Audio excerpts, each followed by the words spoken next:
Diamond Harbour থানার পিছনে আচমকা বিস্ফোরণ, আর সেই বিস্ফোরণেই কেঁপে ওঠে গোটা এলাকা। এরপরই দাউ দাউ করে জ্বলতে থাকে আগুন, কালো ধোঁয়ায় ঢেকে যায় চারপাশ। তবে দমকল ঘটনাস্থলে তড়িঘড়ি গিয়ে পৌঁছয়, পরিস্থিতি নিয়ন্ত্রণে আসে তারপর। তবে ভাগ্যের বশে কোনো প্রাণহানির ঘটনা ঘটেনি। 20 থেকে 25 কেজি বাজেয়াপ্ত করা হয় বিস্ফোরক পদার্থ। থানার পিছনে রাখা হয়েছিল বলে জানায় ডায়মন্ড হারবার থানার পুলিশের উদাসীনতার জন্যই এই দুর্ঘটনা ঘটেছে বলে জানা যাচ্ছে। কি হয়েছে আরো বিস্তারিত জানাই। বুধবার সন্ধ্যায় হঠাৎই বিকট শব্দে কেঁপে ওঠে গোটা এলাকা। এরপরই কালো ধোঁয়ায় ছেয়ে যায় ওই এলাকা। আতঙ্কিত হয়ে পড়েন এলাকাবাসী। খবর পাওয়া মাত্রই দ্রুত সেখানে পৌঁছায় দমকলের একাধিক ইঞ্জিন। এরপরই নিরাপত্তাজনিত কারণে এলাকা মুড়ে ফেলে ডায়মন্ড হারবার থানার পুলিশ সূত্রে জানা যায়, ডায়মন্ড হারবার থানার পক্ষ থেকে এলাকায় বিভিন্ন জায়গা থেকে নিষিদ্ধ শব্দবাজি উদ্ধার করে থানা চত্বরেই মজুত করে রাখা ছিল।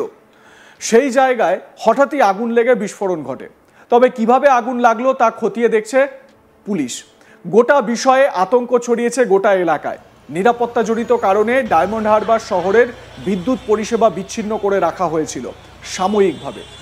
এ প্রসঙ্গে বিজেপি নেতা দিলীপ ঘোষ জানান, বাজি ছিল না বোমা, সেটা কি করে বলবেন? ডায়মন্ড হারবারে যা খুশি তাই করা যায়, ওটা একটা মডেল হয়ে গেছে। দিলীপ ঘোষের বক্তব্য আপনাদের শোনাবো। তবে সেই মুহূর্তে যখন এই বিস্ফোরণ হচ্ছিল থানা চত্বরে, দেখুন কি পরিস্থিতি তৈরি হয়েছে, সেই ভিডিওটা আপনাদের দেখাচ্ছি। কি পরিস্থিতি, মানে হুলস্থুল লেগে যায় সেই সময়, একেবারে যেরকম দিওয়ালির রাত মনে হচ্ছে ডায়মন্ড হারবার থানার সামনে।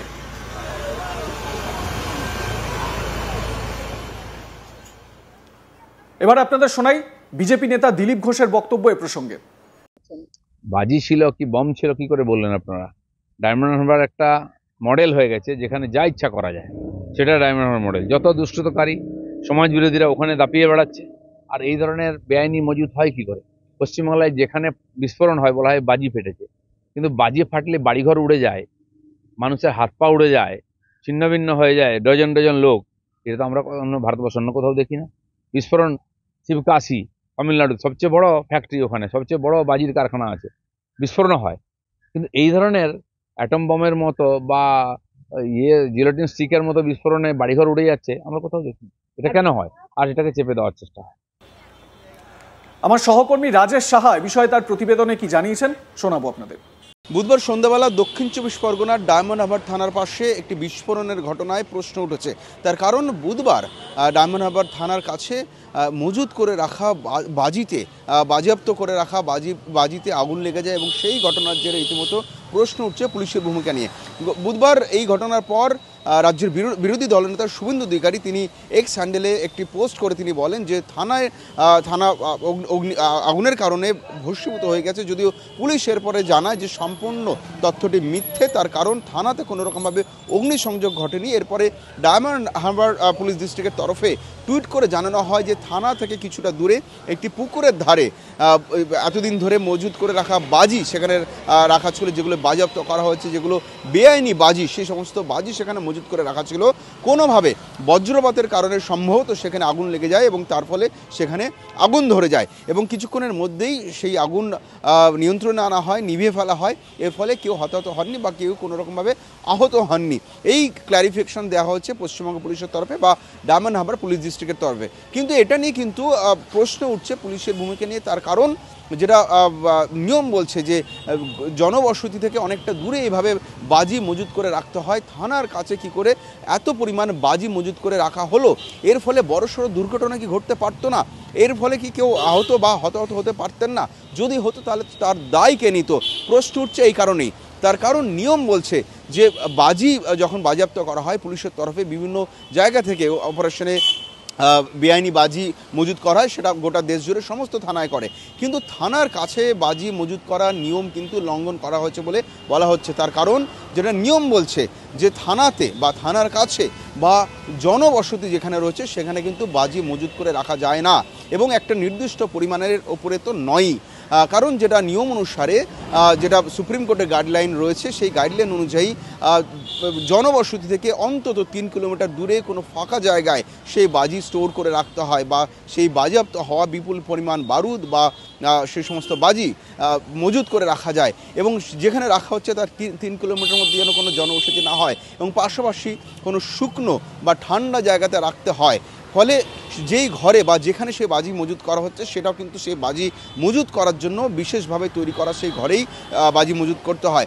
একাধারে সেটা ড্রাই প্লেস হতে হবে, অন্যদিকে সেটা ঠান্ডা জায়গা হতে হবে, পাশাপাশি সেখানে ডাইরেক্ট সানলাইট বা সূর্যের আলো যাতে সেখানে গিয়ে না পড়ে, বা কোনোভাবে সেখানে যাতে অগ্নিসংযোগ না হয় সেই দিকেও কিন্তু নজর রাখতে হয়। পাশাপাশি যেখানে এত পরিমাণ বাজি মজুত করে রাখা হচ্ছে, সেখানে যাতে অগ্নি নির্বাপক ব্যবস্থা যথাযথভাবে সেখানে মজুদ থাকে, সেই দিকে কিন্তু নজর রাখতে হয়। ফলে একাধিক নিয়ম মেনেই কিন্তু সেই বাজি রাখার জায়গা পুলিশকে নির্দিষ্ট করতে হয়। কলকাতা পুলিশের বিভিন্ন সূত্র জানাচ্ছে যে কলকাতা পুলিশ যখন বিভিন্ন বাজি মজুত করে বা বাজেয়াপ্ত করে রাখে, অধিকাংশ ক্ষেত্রে কিন্তু তারা থানাতে রাখে না, বা থানাটি তারা অ্যাভয়েড করার চেষ্টা করে, উপেক্ষা করার চেষ্টা করে, শুধুমাত্র সেফটির কথা ভেবে, নিরাপত্তার কথা ভেবে। তার কারণ এটাই নিয়ম বলছে, যদি সেখানে মজুত করে রাখা বাজিতে কোনো রকমভাবে যদি দুর্ঘটনাবশত আগুন ধরে যায়, তাহলে কিন্তু বড়সড় ক্ষয়ক্ষতি হওয়ার সম্ভাবনা থাকে, এবং সেই ক্ষয়ক্ষতি এড়ানোর জন্য কলকাতা পুলিশ কিন্তু থানাতে রাখে না। এরপরে যেটা জানা যাচ্ছে, যেটা বিভিন্ন সূত্র দাবি করছে, যে কোর্টের নির্দেশ পাওয়ার পরেই কিন্তু সেগুলো ডিসপোজালের জন্য পাঠিয়ে দেওয়া হয়। কলকাতা পুলিশের সূত্র বলছে যে কলকাতাতে অন্তত যে বাজিগুলো বাজেয়াপ্ত হয়, সেগুলি ডিসপোজ করার জন্য হাওড়াতে বা হলদিয়াতে যে বিশেষ ডিসপোজাল সেন্টার রয়েছে, ওয়েস্ট ম্যানেজমেন্ট ডিসপোজাল সেন্টার রয়েছে, সেখানে কিন্তু এগুলো নিয়ে যাওয়া হয়, এবং নির্দিষ্ট নিয়ম মেনে, সুপ্রিম কোর্টের গাইডলাইন মেনে, আইন মেনে সেগুলোকে ডিসপোজ করে দেওয়া হয়। এবং যখন ডিসপোজ করায় তখন কিন্তু সমস্ত নিয়ম মাথায় রাখা হয়, যাতে কোনো রকমভাবে দুর্ঘটনা না ঘটে, বৈজ্ঞানিক পদ্ধতিতে আইনসম্মতভাবে সে সমস্ত বাজি ডিসপোজ করা হয়। কিন্তু এখানেই প্রশ্ন উঠছে, কলকাতা পুলিশ যে নিয়ম মেনে চলছে, জেলা পুলিশগুলো কি সেই নিয়ম তোয়াক্কা আদৌ করছে? কারণ ডায়মন্ড হারবার থানার পাশেই ডায়মন্ড হারবার পুলিশ ডিস্ট্রিক্টের টুইটেই বলা হচ্ছে যে থানার পাশে একটি পুকুরের ধারে একটি শেডের নিচে রাখা হয়েছিল, এবং কোনো রকমভাবে বজ্রাঘাতের ফলে সম্ভবত সেখানে আগুন ধরে যায়। তাহলে এখানেই পুলিশের টুইটেই প্রশ্ন উঠছে যে থানার পাশে কী করে তারা বাজি রাখলেন। যদিও বিভিন্ন সূত্র দাবি করছে যে কলকাতা পুলিশের পক্ষে যে ইনফ্রাস্ট্রাকচার মেনে, আইনসম্মতভাবে, বিজ্ঞানসম্মতভাবে যে প্রক্রিয়া মেনে এই বাজিগুলো ডিসপোজ করা হয়, জেলা পুলিশের পক্ষে সেগুলো হয়তো সবসময় সম্ভব হয় না। কারণ কলকাতা পুলিশের যে ইনফ্রাস্ট্রাকচার রয়েছে, জেলা পুলিশের সমস্ত থানাতে কিন্তু সেই পরিকাঠামো নেই। এর ফলে কিন্তু জেলা পুলিশের থানাগুলোকে অধিকাংশ ক্ষেত্রে নিজেদের থানার কাছে এভাবে বাজি রাখতে হয়। সেই নিয়ম মেনেই সম্ভবত ডায়মন্ড হারবার থানার পাশেই এই বাজি রাখা হয়েছিল। এখন প্রশ্ন হচ্ছে, গতকাল যখন এই অগ্নিসংযোগের ঘটনা ঘটলো, সে সময় যদি কোনো আরও বড় ঘটনা ঘটতো, এই ঘটনা অবশ্যই এড়ানো গিয়েছে, বড়সড় কোনো ক্ষয়ক্ষতি হয়নি বলা হচ্ছে পুলিশের তরফে। কিন্তু যদি কোনো ক্ষয়ক্ষতি হতো, তাহলে দায় নিত কে? তাহলে এখনও জেলার সমস্ত থানাগুলোতে কেন সেই পরিকাঠামো তৈরি হলো না, যে পরিকাঠামো মেনে থানা থেকে অনেক দূরে কোনো ডিসপোজাল সেন্টারে সেগুলো নিয়ে যাওয়া হবে, এবং কোর্টের অর্ডার মেনে, এবং অবশ্যই নিরাপদ দূরত্বে সে বাজিগুলো মজুত করে রাখা হবে যতদিন না পর্যন্ত কোর্টের অর্ডার আসছে। সেই ইনফ্রাস্ট্রাকচার কি এখনও জেলার সমস্ত থানাতে তৈরি হয়নি? তাহলে আর কবে বড়সড় কোনো দুর্ঘটনা ঘটলে বা ক্ষয়ক্ষতি হলে তবে কি টনক নড়বে প্রশাসনের? প্রশ্ন উঠছে। লাইক, কমেন্ট, শেয়ার করতে ভুলবেন না। দেখতে থাকুন আজ তাক বাংলা। সাবস্ক্রাইব করুন আমাদের ইউটিউব চ্যানেলটি, বেল আইকন প্রেস করুন নোটিফিকেশন পেতে।